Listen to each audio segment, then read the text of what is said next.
තමයි පැරෂූට් ජම්ප් එක කියලා නමක් දැම්මේ.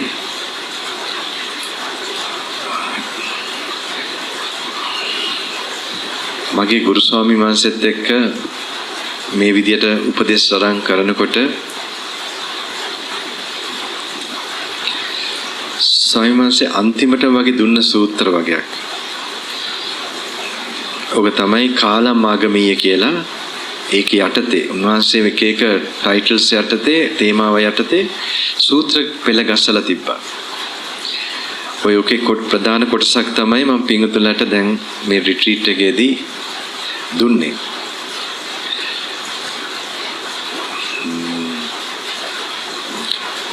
බුද්ධ වචනේ කියවන්නේ කියලා ස්කන්ධ සලආයතන ඔන්න ඔය විදියට මාර්ගඵල ලබන්නම අවශ්‍ය විදියට ස්වාමීන් වහන්සේ එක භික්ෂුන් වහන්සේලාට තමයි ඔය කෙටියෙන් කියන්නේ ස්කන්ධ සලආයතන බලන්න කියලා. මාර්ගඵල ලබන්න ඕන.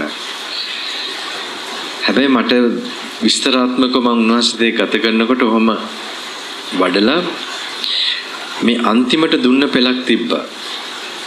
ඒකේ ඔය ප්‍රධාන වගේ සූත්‍රයක් තමයි මම මේ දැන් අපි බලන්න යන්නේ. ඕක මම දැක්කේ ස්වාමීන් වහන්සේ මේ ඔක්කොම වඩන්න කියපු කර්මයේ කරේ මේකට කියලා. මේකට පුහුණු වෙන්න. ඒකයි මේ තේමාවේ යටතේ කාලමාගමීය කියන්නේ දැන් වෙලාව ඇවිල්ලා. පිංගුතුල්ලට මේ වෙලාව එන්නේ ඉස්සෙල්ලා පෙර පුහුණුවක් වගේ මොක් එක්සෑම් එකක් වගේ. මම බැලුවේ මේ ස්වාමීන් වහන්සේ පුදුම ගාම්භීර භාවයක්. මේ යටින් අපේ ජීවිතයේ යථාර්ථයේ වෙන දෙයකට පුහුණු කිරීමක් අන්තිමටම. ඉතින් මේවා මට පස්සෙත් මගේ ජීවිතෙත් මරණය කියන එක ලං වෙන වෙලාවවලදී මේ වඩපු දේවල් ප්‍රයෝජන වෙච්ච හැටි තේරෙනවා. ඉතින් මේ බුදුහාඳුරෝ මේ ගිලන් වාට්ටුවට ගිහිල්ලා දේශනා කරපු දේශනාව වගේ තමයි මේ තියෙන්නේ. ගිලන් වාට්ටුවේ ගොඩක් විට මැරෙන්න ලං වෙලා ඉන්න භික්ෂුන් වහන්සේලා තමයි වැඩ ඉන්නේ ගොඩක් ඉඩ. So this the sutta that we are going to, the sick ward, this one actually my teacher he has made certain suttas under certain titles, certain themes. So this was the last kind of sutta instructions I got from him. That's why I call it the parachute jump, because this parachute jump means the special task force in the army. Their training is with a mission. They are continuously keep training. And the special task force, they have this parachute that they go on a mission where they jump into the enemy and they come alive. They must come alive also. So this is like a last training they get. So I felt like relating it to that. Same way, my teacher gave me these suttas, which is to kind of a mock exam, to practice, to be prepared. So the title was The Time Has Come. In Pali it's called Kalamagamiya, means the time has come. So under this is the practice in this sutta, which we should be ready daily, so that we will be prepared for something very special, a special exam. That is the moment of death. So here we are going to go through this sutta. So he used to give these suttas, which I already gave you, the skandha salayatana. To the monks he used to tell, read this. He only tell that because he also was not there with them. He used to be a wandering monk. So with me, he told me to do this skandha salayatana, read this one time. And then finally he gave me this particular sutta, which is called this sick ward. And there are some more few suttas, but this is the main one. මේක තමයි ප්‍රධාන සූත්‍ර පින්වතුනි. අපි මේක කියමු. මේක පැරෂූට් jump එක කියලා කිව්වේ පින්වතුනි මේ STF පෝස්ට් එකේ තියෙනවා අන්තිම ට්‍රේනින් වෙන ගමන් ට්‍රේනින් වෙන්නේත් මිෂන් එකකුත් එක්ක. ඉතින් ඒගොල්ලන් පැරෂූට් එකෙන් අර හතුරා එතනට පොඩි පොඩි කණ්ඩායම් 5 දෙනෙක් 6 දෙනෙක් වගේ එතනට බහැලා ජීවිතේත් බේරගෙන දේත් කරගෙන එන්න ඕනේ. ඉතින් ඒ වගේ තමයි මමත් දකින්නේ මරණයේ වෙලාවේ මැරෙන්නේ නැතුව මරණය සිද්ධ කරගන්න නම් මේ දෙන සූත්‍ර ටික ඒ වෙලාවට පුහුණු වෙන්න ඕනේ විදිය. අපි කොහොමද ගත කරන්නේ එතනට මුණ පාන්න. ඒ ටික ඔක්කොම මෙතන තියෙනවා. අපි එනම් බලමු එක් සමයක භාගතුන් වහන්සේ විශාලා නුවර අසල මහා වනෙහි කූටාගාර ශාලාවේ වසති. එකල භාගතුන් වහන්සේ සවස් වේලෙහි ඵල සමවතින් නැගිට ගිලන්හල වෙත වැඩමවා පැනුමු අසුනේහි වැඩහිඳ භික්ෂු නමතා මහණෙනි භික්ෂු නම සිහි ඇතිව සම්‍යක් ප්‍රඥාවෙන් කල් ගෙවිය යුතුය. මේ ඔබලාට මගේ අනුශාසනයයි වදාළහ. මහණෙනි භික්ෂු නම සිහි ඇතිවන්නේ කෙසේද? මහණෙනි මේ ශාසනයේ භික්ෂු නම කයේ කය අනුව කෙලස් තවන වීරිය ඇතිව මනා නුවණින් සිහි ඇතිව ලෝකේ අභිඥා දෝමනස්ස දුරුකොට වසයි.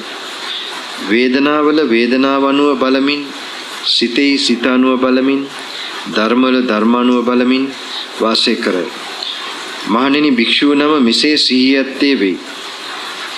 මහණෙනි භික්ෂු නම සම්‍යක් ප්‍රඥා ඇත්තේ කෙසේද? මහණෙනි මෙහි භික්ෂු නම ඉදිරියට යාමේ ආපසු වීමේ මනා නුවණින් කරන්නේ වෙයි. ඉදිරිය බැලීමේ අවට බැලීමෙහි වක් කිරීමෙහි දික් කිරීමෙහි සංගල පාත්‍ර දැරීමෙහි කෑමෙහි බීමෙහි කඩා කෑමෙහි රස විඳීමෙහි මල මුත්‍රා පහ කිරීමෙහි ගමනෙහි සිටීමෙහි නිදීමෙහි නිදිවැද වැරීමෙහි කතාවේ නිශ්ශබ්දතාවේ මනා නුවණින් කරන්නේ වේ. මහණෙනි භික්ෂුව නම මෙසේ සම්‍යක් ප්‍රඥා ඇත්තේ වේ. මහණෙනි භික්ෂුව නම සිහි ඇතිව සම්‍යක් ප්‍රඥා ඇතිව කල් ගෙවිය යුතුය.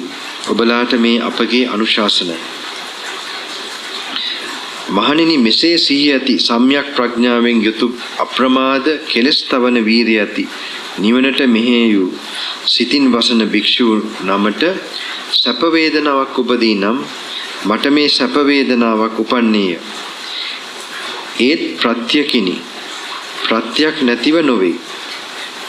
කියන්නේ ඒත් හේතුවකිනි හේතුවක් නැතිව නොවේ. කුමක් ප්‍රත්‍යෙන්ද? මේ ශරීරයේම ප්‍රත්‍ය කොටය. මේ ශරීරය අනිත්‍යයි. හේතු එක්වීමෙන් කරන ලද්දකි. ප්‍රත්‍ය වලින් උපන්නේය. අනිත්‍ය සංකත පටිච්ච සමුප්පන්න කය නිසා උපන් සැප වේදනාව නිට්ටය වන්නේ කෙසේදයි මෙසේ දැනගනි.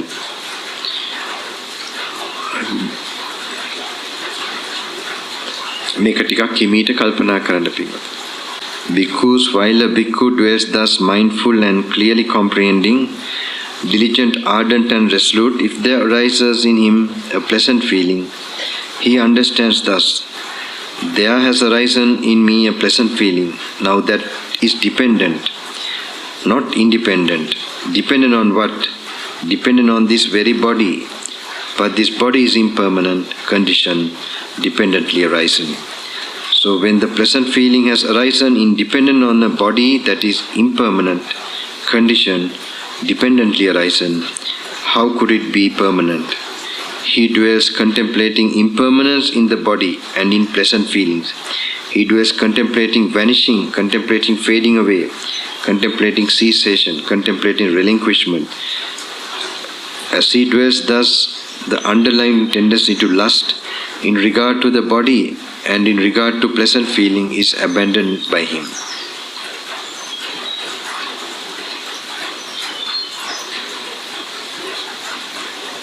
Slowly think about it, contemplate.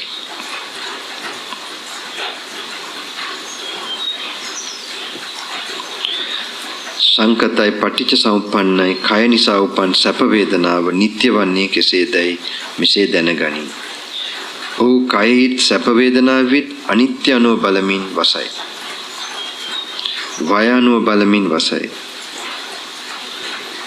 නොඇලීම අනුව බලමින් වසයි. නිරෝධය අනුව බලමින් වසයි. අත්හැරීම අනුව බලමින් වසයි. කයෙහි සැප වේදනාවෙත් අනිත්‍ය අනුව අත්හැරීම අනුව බලමින් වසන ඔහුගේ කයෙහි සැප වේදනාවේ යම් රාගනුසයක් වේ නම් එය ප්‍රහීන වේ. අත්හැරීමනු බලමින් වසන ඔහුගේ කයෙහි සැප වේදනාවේ යම් රාගනුසයක් වේ නම් එය ප්‍රහීන වේ. මහණෙනි, මෙසේ සිහි ඇතිව නිවනට යොමු කළ සිත් ඇති ඒ භික්ෂුව නමට දුක් වේදනාවක් උපදී නම් ඔහු මට මේ දුක් වේදනාවක් උපන්නේය. ඒත් ප්‍රත්‍යකිනි. අනිත්‍ය වූ කය නිසා උපන් දුක් වේදනාව නිට්ටය වන්නේ කෙසේදයි මෙසේ දැනගනි. ඔහු කයෙහි දුක් වේදනාවෙත් අනිත්‍ය අනුව බලමින් අත්හැරීම අනුව බලමින් වසයි. ඔහුගේ කයෙහි දුක් වේදනාවෙත් යම් පටිඝනුසයක් වෙයි නම් එය දුරු වෙයි. මහණෙනි, මෙසේ සිහි ඇති ඒ භික්ෂුව නමට නොදුක් නොසැප වේදනාවක් උපදී නම් ඔහු මට මේ නොදුක් නොසැප වේදනාවක් උපන්නේය. ඒත් ප්‍රත්‍යකින් අනිත්‍ය වූ කය නිසා උපන් නොදුක් නොසැප වේදනාව නිට්ටය වන්නේ කොහොමදයි මෙසේ දැනගනි. ඔහු කයෙහි නොදුක් නොසැප වේදනාවේ අනිත්‍ය අනුව බලමින් අත්හැරීම අනුව බලමින් වසයි. ඔහුගේ කයෙහි දුක් වේදනාවේ යම් අවිද්‍යානුසයක් ඔහුගේ කයෙහි නොදුක් වේදනාවේ යම් අවිද්‍යානුසයක් වේ නම් එය දුරු වේ. ඔහු සැප වේදනාවක් විඳී නම් එය අනිත්‍යයි දැනගනි. නොබැස ගන්නා ලදයි දනි. නොපිළිගන්නා ලදයි දනි. දුක් වේදනාවක් විඳී නම් නොදුක් නොසැප වේදනාවක් විඳී නම් නොපිළිගන්නා ලදී දනි. ඔහු සැප වේදනාවක් විඳී නම් කෙලෙස් වලින් වෙන්ව එය විඳි. දුක් වේදනාවක් නොදුක් නොසැප වේදනාවක් විඳී නම් එය කෙලෙස් වලින් වෙන්ව විඳි. ඔහු කය කෙලවර කොට ඇති වේදනාවක් විඳී නම් කය කෙලවර කොට ඇති වේදනාවක් විඳිමි දනි. ජීවිතයේ කෙලවර කොට ඇති වේදනාවක් විඳී නම් ජීවිතයේ කෙලවර කොට ඇති වේදනාවක් විඳිමි දනි. ඒ කියන්නේ පින්වතුනි, තමන්ට මාරාන්තික වේදනාවක් කියලා කියමුකෝ. එහෙම එනකොට තමන් දන්නවා මට මෙහෙම වේදනාවක් තියෙන කියලා. එහෙම සිහියෙන් ඉන්නවා. ජීවිතයේ කෙලවර කොට ඇති වේදනාවක් විඳී නම් එතකොට දැන් මට ඔන්න මෙන්න දැන් මැරෙයි කියලා හිතනවනම් ඔන්න මෙන්න මැරෙයි කියලා හිතන මට මෙහෙම වෙනවා කියන එක අවධානයෙන් හිතාගෙන ඉන්නවා ඒ වෙලාවේ. ජීවිත කෙලවර කොට ඇති වේදනාවක් විඳිමි දනි. කය බිඳීමෙන් ජීවිතාන්තයෙන් පසු නොවිඳී සියලු වේදනා මෙහිම සිසිල් වෙතයි දනි. එතකොට ඒ වෙලාවේ කල්පනාවෙන් ඉන්නවා දැන් මේ වෙලාවේ කය මෙහෙම නැති වෙලා සම්පූර්ණයෙන්ම දැනීම් වලින් හිස් වෙච්ච සිසිල් වෙච්ච කය ඔහොම තියෙනවා කියන එක ඒ යථාර්ථය අර එහෙම කල්පනාවෙන් ඉන්නවා. මහණෙනි, යම්සේ තෙලක් නිසා වැටියත් නිසා තෙල් පාන ඇවිලෙන්නේද ඒ තෙලත් වැටියත් අවසන් වීමෙන් ආහාර නැතිවීමෙන් නිවෙන්නේද එමෙන්ම මහණෙනි, භික්ෂුව නම කය අවසන් කොට ඇති වේදනාවක් විඳිමින් කය කෙලවර කොට ඇති වේදනාවක් විඳිමි දැනගනි. දිවි කෙලවර කොට ඇති වේදනාවක් විඳිමින් දිවි කෙලවර කොට ඇති වේදනාවක් විඳිමි දැනගනි. කය බිඳීමෙන් දිවි කෙලවර වීමෙන් පසු මෙහිම නොපිළිගත් හැම වේදනා සංසිඳිතයි දැනගනි. Bhikkhus, while a bhikkhu dwells thus mindful and clearly comprehending, diligent, ardent, resolute, if there arises in him a painful feeling, he understands us. There has arisen in me a painful feeling. Now that is dependent, not independent. Dependent on what? Dependent on just this body. But this body is impermanent, condition, dependent. මේවා කියනකොට පින්වතුනි මනසෙන් මෙනෙහි වෙන්න ඕනේ. කයයි වේදනයි කියලා එළියෙන් බලනවා වගේ. නිකම් වචන වල කියාගෙන ගිහිල්ලා හරියන්නේ නැහැ. ඒක Tamanට එතකොටයි කමඨහනක් වෙන්නේ. When you are reading, you have to mentally picture it and observe it. Then only they become a meditation object. Thus, this body is impermanent, condition, dependently arisen. So, when the painful feeling has arisen in dependence on a body that is impermanent, condition, dependently arisen, how could it be permanent? He dwells contemplating impermanence in the body and in painful feelings. He dwells contemplating vanishing, contemplating fading away, contemplating cessation, contemplating relinquishment, As he dwells thus, the underlying tendency to aversion in regard to the body and regard to painful feeling is abandoned by him. Because while a bhikkhu dwells thus, mindful and clearly comprehending, දැන් පිටුතේ එහෙම කල්පනා කරනකොට තමගේ හිත ඈත් වෙන්න ඕනේ. ඒක වෙන ශරීරයක් වෙන දැනීමක් හැටියට තමන්ට ඒක හරියට කරනවා නම් තමගේ හිත ඈත් වෙන්න ඕනේ. එතකොට තමන්ට අර කෙලෙස් උපදවන එක නැති වෙනවා. ඇලෙන වේදනාවකට ඇලෙන ස්වභාවයකින් හෝ ගැටෙන වේදනාවකට ගැටෙන ස්වභාවයකින්. ඒකයි ඔය විදිහට බලනවා කියන හරියට කමටහනක් කරලා බැලුවා වෙන්නේ. නැත්තම් ඉතින් ඔය නව කතාවක් කියනවා වගේ වෙන්නේ නැති වෙන විදිහට මේ දවස් ටිකේ මෙහෙමයි වෙන්න තිබ්බේ. අනිවාර්යෙන් චුට්ට වෙන්න ඇති පින්වතුනි. Because while a bhikkhu dwells thus, mindful and clearly comprehending, diligent, ardent and resolute, if there arises in him a neither painful nor pleasant feeling, he understands thus, there has arisen in me a neither painful nor pleasant feeling. Now that is dependent, not independent. Depend on what? Depend on just this body. But this body is impermanent, conditioned, dependently arisen. So when the neither painful nor pleasant feeling has arisen independent on a body that is impermanent, conditioned, dependently arisen, how could it be permanent? He dwells contemplating impermanence in the body and in neither painful nor pleasant feeling. He dwells contemplating vanishing, contemplating fading away, contemplating cessation, contemplation relinquishment. As he dwells thus, the underlying tendency to ignorance in regard to the body and in regard to neither painful nor pleasant feeling is abandoned by him. If he feels a pleasant feeling, he understands it is impermanent. He understands it is not held to. He understands it is not delighted in. If he feels painful feeling, he understands it is impermanent. He understands it is not held to. He understands it is not delighted in.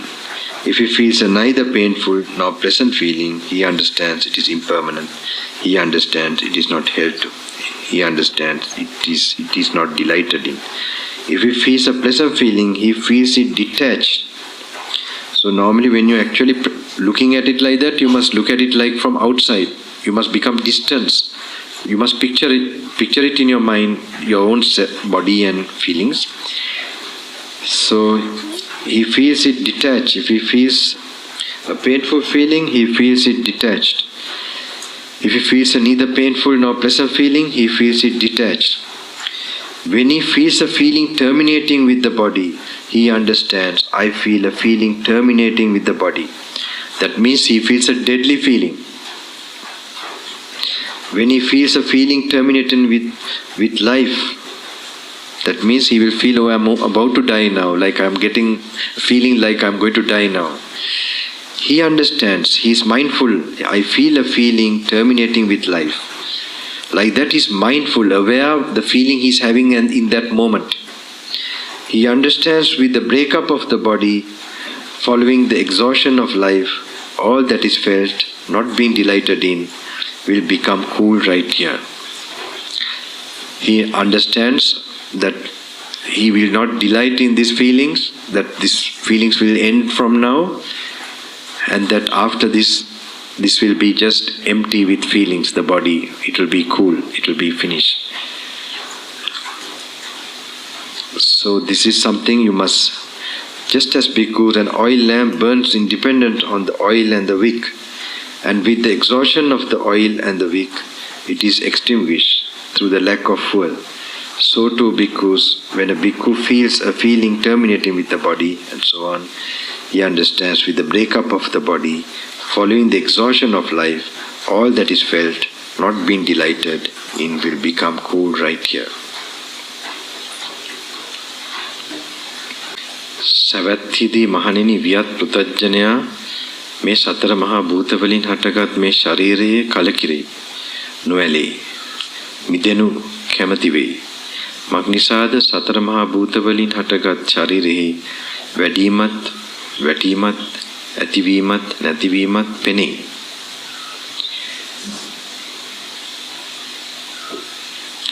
ඒ වියත් පෘතජ්ජනයා කලකිරේ නොඇලෙයි, මිදුණු කැමැති වෙයි. මහන්නේ සිත කියාත්, මනස කියාත්, විඥානෙ කියාත් යමකට කියනවා නම් නොවියත් පෘථග්ජනයා එහි කලකිරෙන්නට අකමැති වෙයි. මක් නිසාද? බොහෝ කාලයක් පුරා මහණෙනි නොවියත් පෘථග්ජනයා මේ මම වෙමි, මේ මාගේය, මේ මාගේ ආත්මයයි කියා බැස ගන්නා ලදී.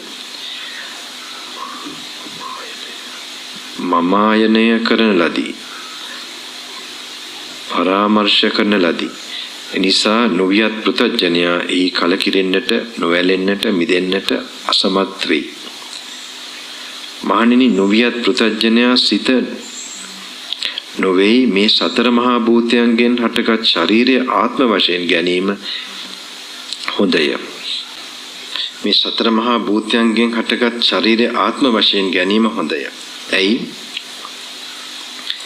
මහණේ, සතර මහා භූතයන්ගෙන් හටගත් මේ සිරුර එක් අවුරුද්දක් තිබුණත්, දෙකක්, තුනක්, හතරක්, පහක්, 10ක්, 20ක්, 30ක්, 40ක්, 50ක්, 100ක් ඊටත් වැඩිය තිබුණත් පෙනෙන්නට තිබෙයි. මහණෙනි, සිත කීයත්, මනස කීයත්, විඥානෙ කීයත් කියන මේ රාත්‍රියේ දවාලේත් වෙන එකක්ම උපදී, වෙන එකක්ම නිරුද්ධ වෙයි. මහණෙනි, මහවණෙහි හැසිරෙන වඳුරෙක් අත්තක් අල්ලා ගනි, එය අතහැර අනිකක් ගනි. එමෙන් මහණෙනි, සිත, මනස, විඥානය කියන මෙය රයත් දාවලේත් එක් උපදී, එකක් නිරුද්ධ වෙයි. එහිලා මහණෙනි, වියත් ආර්ය ශ්‍රාවකයා මෙසේ මෙය ඇතිකල මෙය වෙයි, මෙය ඉපදීමෙන් මෙය උපදී කියා පටිච්චසමුප්පාදයම නුවණින් මෙනෙහි කරයි. මෙසේ මේ දුක්ඛඳ හටගනි. මහණෙනි, මෙසේ දක්නා වියත් ආර්ය ශ්‍රාවක රූපෙහි වේදනා, සංඥා, සංකාර, විඥානී කලකිරි. කරකිලි නොඇලී මිදුනිමි ඥානීය වේ. සවැත්ති මහණෙනි, මේ ආහාර සතරකි කුමක්ද? විඥාන ආහාරයයි. මහණෙනි, කබලින්කා ආහාරෙහි රාගය ඇතනම්, ඇල්ම ඇතනම්, තණ්හාව ඇතනම්, එහි විඥානීය පිහිටියත් වෙයි, වැඩුණෙත් වෙයි. යම් තැනක විඥානීය පිහිටියත් නම්, වැඩුණෙත් නම්, එහි නාම රූප හටගැනේ. යම් තැනක නාම රූප හටගැනුනේ නම්, එහි සංස්කාර වැඩේ. යම් තැනක සංස්කාර වර්ධනය තිබේ නම්, එහි මතු පුනර්භවය වෙයි. යම් තැනක මතු පුනර්භවය වෙයි නම්, එහි මතු ජරා මරණය වෙයි. යම් තැනක මතු ජරා මරණය ඇතිනම්, මහණී, ඒ ශෝක සහිත, පීඩා සහිත, ආයාස සහිත. මහණී, ස්පර්ශාහාරේ, මනෝ සංචේතනාහාරේ, විඥානාහාරේ රාගයත් නම්, මහණී, රජකේකෝ, සිත්තරේකෝ, සායම්ලාකඩ, කහනිල් මදටිය පාට ඇති විට මට්ටම් පුවරුවක, බිත්තියක, රෙදි පටක සියලු අවයව යුත් ගැහැණු රූපයක් හෝ පිරිමි රූපයක් හෝ නිර්මාණය කරන්නාක් මෙන් කබලින්ක ආහාරේ, විඥාන ආහාරේ රාගයත් නම්, ඒ ශෝක සහිත, පීඩා සහිතයි, ආයාස සහිතයි කියන්නේ. මහණෙනි, කබලින්ක ආහාරේ, විඥාන ආහාරේ රාගේ නැත්නම්, එය ශෝක රහිතයි, පීඩා රහිතයි, ආයාස රහිතයි කියන්නේ. මහණෙනි, කූටාගාරයක් හෝ කූටාගාර ශාලාවක් වෙයි. එහි උතුරු, දකුණු, නැගෙනහිර දිශාවල වා කවුළු වෙයි. හිරු උදාවන විට ජනේලයේ රැස් පිවිස කොයි පිහිටයිද? ස්වාමිනී, බටහිර බිත්තියේ. බිත්තිය නැත්නම් කොහි පිහිටයිද? ස්වාමිනී, පොළවේ. පොළව නැත්නම් කොහිද? ස්වාමිනී, ජලෙහි. ජලය නැත්නම් කොහි පිහිටයිද? ස්වාමිනී, නොහු පිහිටයි. එමෙන් මහණෙනි, කබලින්කාරේ, විඥානාහාරේ රාගය නැත්නම්,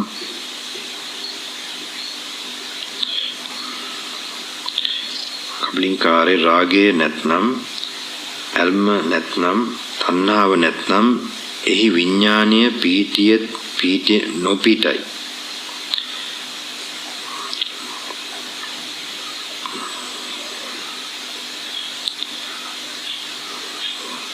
යම් තැනක විඥානය නොපීඨයි නම් නොවැඩුනෙත් නම් එහි නාම රූප හට නොගනී. යම් තැනක නාම රූප හට නොගන්නේ නම් ඒ සංස්කාර නොවැඩේ. යම් තැනක සංස්කාර නොවැඩේ නම් වර්ධනය නොවේ නම් තිබේ නම් එහි මතු පුනර්භවයක් නැත. මතු පුනර්භවයක් නැත්නම් එහි මතු ජරා මරණයක් නැත. එතන රිට්‍රීට් එකට එන හරි ඊට පස්සේන සුළු ස්වල්ප සූත්‍ර ටිකක් අරගෙන හිත ගිය ටිකක් අරන් එහෙම හිමීට බලන එකක් තමයි කරන්නේ. මේ කර අවස්ථාව අනුව දවස් 5දී දෙන එක අපේ ආයස්පතුල්ල වෙනවා. කවදාරි මේ හිමීට එක පොඩි සූත්‍ර ටික අරන් ඒක තමන් මේ අර ඒක මනසෙන් බලන එක වැඩි කර ගන්න ඕනේ. එහෙම තමයි කරන්න ඕනේ.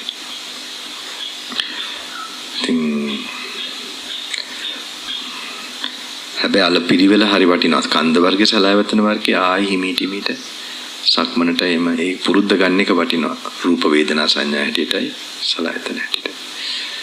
එක් කලක සරියුත් තෙරුන් වහන්සේත් මහා කොට්ටිත තෙරුන් වහන්සේත් පර්ණතිසිපතන මිකදායේ වසති. සවස් වෙලෙහි ඵල සමාධි නැගී සිටි මහා කොට්ටිත තෙරුණෝ සරියුත් තෙරුන් වෙත ගොස් සතුටු සාමිචි නිමවා පසකින්ද මෙසේ කිය. සාරිපුත්ත ආයස්මතුනි, මොකද මේ ජරා මරණය තමා විසින් කරන ලදද අනුන් විසින් කරන ලදද? ජරා මරණය තමා විසිනුත් අනුන් විසිනුත් කරන ලදද? තමා විසිනුත් අනුන් විසිනුත් නොකොට ඉබේ හටගත් එකක්ද? කොට්ටිකා ආයස්මතුනි, ජරා මරණ තමා විසින් කරන ලද්දෙත් නොවේ, අනුන් විසින් කරන ලද්දෙත් නොවේ, තමා විසින් අනුන් විසින් කරන ලද්දෙත් නොවේ, තමා විසිනුත් අනුන් විසිනුත් නොකොට ඉබේ හටගත් එකකුත් නොවේ. ජාති ප්‍රත්‍යයෙන් ජරා මරණය ඇති වේ. ශාරිපුත්ත ආයස්මතුනි, ජාතිය තමන් අනුව කරන ලද්දකි. එසේ නැතිනම් ඉබේ හටගන්නක. කොට්ටිත ආයස්මතුනි, භව ප්‍රත්‍යයෙන් ජාතිය හටගනී. භවයේ ඉබේ හටගත්තක්ද උපාදාන ප්‍රත්‍යයෙන් භවේ හටගනී. උපාදාන නාම රූප ඉබේ හටගත්. විඥාන ප්‍රත්‍යයෙන් නාම රූප හටගනී. විඥාන ඉබේ හටගත්තක්ද නාම රූප ප්‍රත්‍යයෙන් විඥානය හටගනී.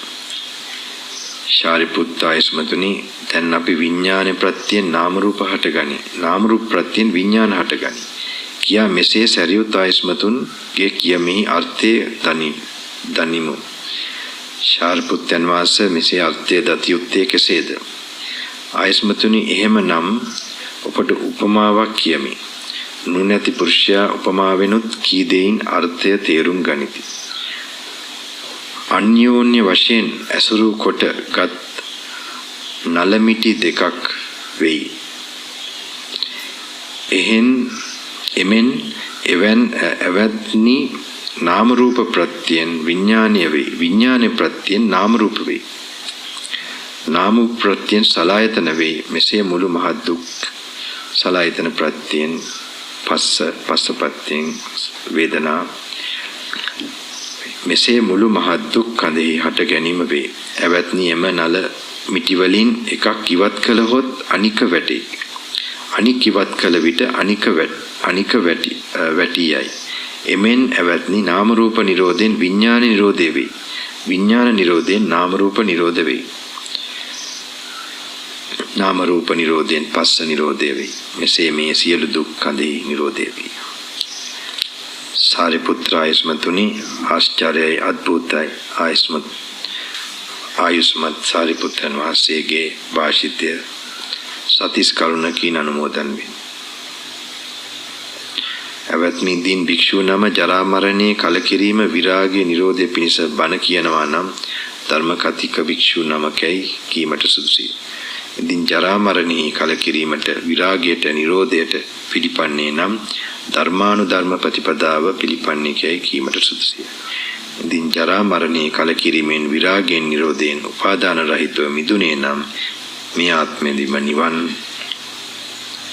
පැමිණි කයි කීමයි සුදුසුය. හැවැත් මේ දින් ජාතියෙන්